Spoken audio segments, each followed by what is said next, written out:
৪৯.৩ over শেষে বাংলাদেশের run তখন ৩১৯। ক্রিজে মাহমুদুল্লাহ রিয়াদ। ৮২ রান নিয়ে তিনি স্ট্রাইকে আছেন।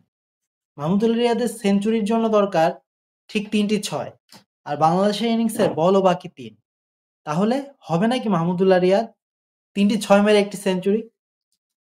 এই মনোবাঞ্ছনা নিয়েই পরের ৩টি বল দেখতে বসলাম। চতুর্থ বলটিতে মাহমুদুল্লাহ রিয়াদ হাঁকালেন, কিন্তু বল উড়ে গেল আকাশে। লং অন থেকে দৌড়ে আসা ফিল্ডার মিড অনে পড়া সেই বলটি গ্র্যাব করতে না পারলেও পরবর্তী পঞ্চম এবং ষষ্ঠ বল থেকে কোনো রান বের করতে পারলেন না মাহমুদুল্লাহ রিয়াদ। পঞ্চম বলে উইকেটের অনেক ওয়াইডে আসা বলে রিসিভড হলেন, ষষ্ঠ বলেও তাই। আর এরই মাধ্যমে মাত্র ৮৪ রানে শেষ হলো মাহমুদুল্লাহ রিয়াদের ইনিংস।